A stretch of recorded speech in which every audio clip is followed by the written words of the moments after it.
बिस्मिल्लाहिर्रहमानिर्रहीम अस्सलाम वालेकुम। मेरा नाम है आकाश अरशद और इस उम्मीद के साथ कि आप सब खैर आफियत होंगे और अपनी अपनी ज़िंदगियों में खुश खुर्रम होंगे।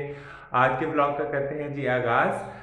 इस वक्त हो रहे हैं 7:30 और मैं तकरीबन 15-20 मिनट पहले उठा था। एक दफ़ा मैं उठा था, नमाज़ पढ़ के फिर दोबारा से सो गया था, तो अभी मैं उठा हूँ, मैंने मुँह हाथ धोया है। और आज मैंने आपको वादा किया था पिछले ब्लॉग में कि एक बहुत बड़ी खुशखबरी मैं आप लोगों के साथ शेयर करूंगा। माफ़ कीजिएगा कि अगर मेरी आवाज़ गूंज रही हो, क्योंकि अभी रूम खाली है बिल्कुल।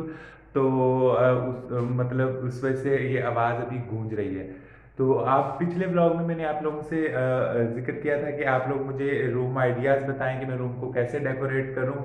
तो आप लोगों में से कुछ लोगों ने बहुत ज़्यादा अच्छे आइडियाज़ बताए। तो एक सबसे आइडिया जो मुझे ज़्यादा पसंद आया आपके आइडियाज़ में से, वैसे तो सब आइडियाज़ ही बहुत अच्छे और यूनिक थे, लेकिन एक आइडिया जो बहुत हेल्पफुल हो सकता था मेरे रूम की लोकेशन और मेरे रूम, चूँकि मेरा रूम छोटा है तो उसके हिसाब से आप लोगों में से कुछ लोगों ने ये सजेस्ट किया कि आप अपने जो बेड कैबिन है या बेड कबर्ड भी उसको कहते हैं, आप अपने कबर्ड के साथ वो बना लें। तो एक तो आपकी बेड और कबर्ड दोनों की स्पेस बच जाएगी, तो दूसरा आपको आसानी रहेगी चीज़ें मैनेज करने में, जो बाकी चीज़ें हैं जैसे बुक शेल्फ है, स्टडी टेबल है।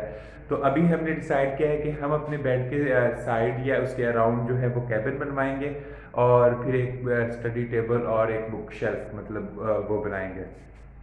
तो ये तकरीबन फ़िलहाल डिसाइड हो चुका। मैं बाहर आ गया हूँ टेरेस पे, लेकिन अभी यहाँ धूप है तो शायद आपको मेरी पिक्चर वाज़े नज़र ना आ रही हो, तो इसलिए मैं वापस कमरे में ही चला जाता हूँ। आज जैसे मैंने पहले ब्लॉग में वादा किया था कि बहुत बड़ी खुशखबरी सुनाने वाला हूँ मैं, तो खुशखबरी क्या है इसका इंतज़ार खत्म करते हैं। तो मैंने आप लोगों को जैसे बताया था मार्च के आखिरी ब्लॉग में कि मैं मुल्तान में इंटरव्यू के लिए आया हूँ लेक्चरर की एक जॉब के लिए। तो मेरी वो जॉब हो गई थी बहाउद्दीन ज़करिया यूनिवर्सिटी मुल्तान में, जहाँ जहाँ से मेरी अपनी एजुकेशन है। 4 साल मैंने खुद वहाँ से पढ़ा है। अभी वहीं मैं एज अ विजिटिंग लेक्चर पढ़ा रहा हूँ। मेरे पिछले वीक पहली क्लासेस थी, लेकिन अनफॉर्चुनेटली मैं उस वक्त रिएक्शन रिकॉर्ड नहीं कर पाया, क्योंकि मुझे अपना वो तैयारी करनी थी और मैं बहुत ज़्यादा कंफ्यूज था। क्योंकि एक तो वैसे ही टीचिंग एक बहुत ऑनर का और बहुत रिस्पॉन्सिबिलिटी का काम है, लेकिन उस वक्त जब आप एक ऐसी ऑर्गेनाइजेशन में पढ़ा रहे हो, जब जब जिस ऑर्गेनाइजेशन में आप खुद भी स्टूडेंट रह चुके हो, तो ये रिस्पॉन्सिबिलिटी और प्रेशर एक और ज़्यादा बढ़ जाता है। तो इस वजह से मैं उस वक्त रिकॉर्ड नहीं कर पाया, क्योंकि मैं अपना ज़्यादा फोकस प्रिपरेशन पे करना चाहता था। तो आज मेरी एक वीक में 2 क्लासेस होती हैं, अभी मुझे एक ही लेक्चर मिला है। तो आज मेरी सेकंड क्लास है। तो मैंने सोचा कि आप लोगों को भी बताऊं और आप लोगों के साथ ये चीज़ शेयर भी करूं। तो अभी क्लास 10:30 है, अभी 2 घंटे हैं क्लास स्टार्ट होने में। सबसे पहले हम अपना रूम साफ़ करेंगे। ये देखें रूम, अभी बुक्स वगैरह सारे लैपटॉप ऐसे ही बिखरा पड़ा है, तो इसको सेटअप करेंगे। उसके बाद हम खुद तैयार हो जाएंगे और 10:30, क्योंकि कोविड की वजह से सारी क्लासेस ऑनलाइन है, तो मेरी जो क्लास है वो भी ऑनलाइन है। इसी वजह से मैं घर से दे रहा हूँ। जूम एक एप्लीकेशन है जिसकी वजह से, जिस पर यूनिवर्सिटी ने अलाउ किया है कि आप ऑनलाइन क्लासेस दे सकते हैं। तो लेकिन वो क्लास का टाइम टेबल और क्लास का ड्यूरेशन बिल्कुल उतना ही होता है जितनी फिजिकल क्लास होती है। ऑल्दो कि मैं जूम क्लासेस से बिल्कुल सेटिस्फाइड नहीं हूँ, लेकिन चूंकि एक एक्स्ट्रा ऑर्डिनरी कंडीशन से न सिर्फ पाकिस्तान बल्कि पूरी दुनिया फेस कर रही है, तो हमें ये एक बेस्ट ऑप्शन है कि आप सेफ रहते हुए भी स्टडी को कंटिन्यू कर सकते हैं। अभी रूम साफ करते हैं, फिर नाश्ता करते हैं, तैयार होते हैं, उसके बाद मैं आपसे मिलता हूँ। अच्छा यार, अभी इस वक्त हो रहे हैं तकरीबन रात के 8 बज रहे हैं। और मैंने आपको कहा था कि मैं नाश्ते के बाद आपसे मुलाकात करूंगा, मतलब उस वक्त टाइम था सुबह के 7:30 बजे का। लेकिन अनफॉर्चुनेटली सारा दिन इतना ज़्यादा मसरूफ़ गुजरा कि मैं फिर दोबारा ब्लॉग करने का कोई मौका नहीं मिल सका।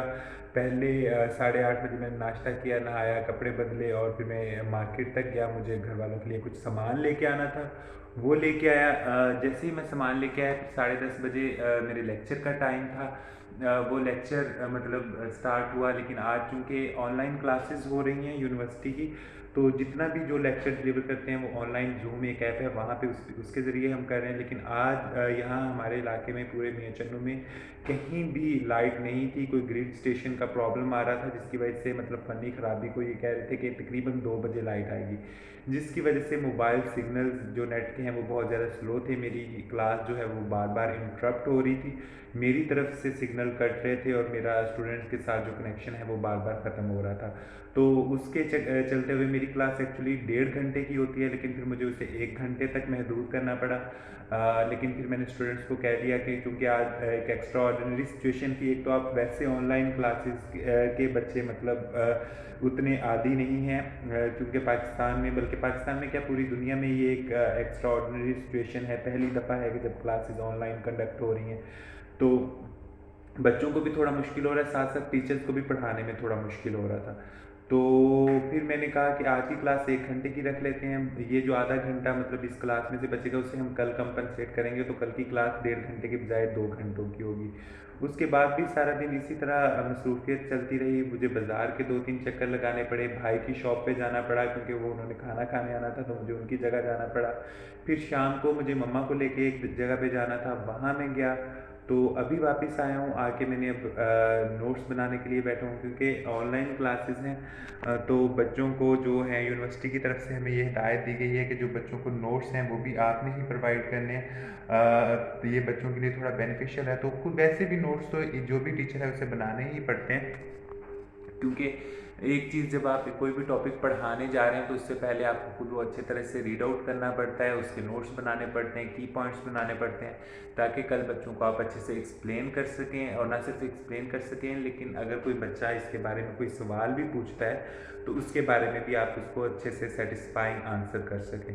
तो अभी मैं वो कर रहा हूँ। मेरे रूम की हालत जितनी ख़राब है मैं इस वक्त आपको दिखा नहीं सकता, बल्कि रुके मैं आपको दिखाता हूँ।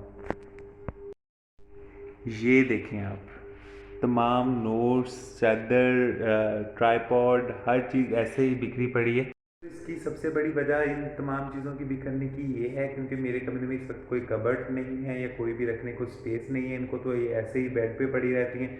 दूसरा, फिर मुझे नोट्स बनाने थे और सारा दिन आज टाइम भी नहीं मिला कि मैं इनको सेटअप कर सकूं, तो आज तो ये बिल्कुल ही ऐसे ही बिखरी पड़ी हैं। अभी मैं अपने कल के लेक्चर को प्रिपेयर करूँगा, उसके नोट्स तैयार करूँगा और उसके बाद फिर इंशाल्लाह खाना खाऊँगा थोड़ा बहुत, अगर मैंने खाना हुआ। वॉक पे जाने का इरादा था, लेकिन अभी मेरा ख्याल है कि टाइम नहीं बचेगा, तो आज के ब्लॉग को बस यहीं तक रखूँगा। मैं अभी नोट्स बनाता हूँ और हो सका तो मैं उसको आपको प्रिपरेशन का थोड़ा सा प्रोसेस भी दिखाऊँगा। तो फिर इंशाल्लाह परसों के ब्लॉग में एक नए ब्लॉग के साथ आपसे मुलाकात होगी। ज़िंदगी बखैर, इंशाल्लाह परसों आपके साथ एक नए से ब्लॉग के साथ मुलाकात होगी। तब तक के लिए बहुत सी नेक तमन्नाओं और दुआओं के साथ मुझे दीजिए इजाज़त। अपना ख्याल रखिएगा, अपने प्यारों का ख्याल रखिएगा। अल्लाह हाफिज़।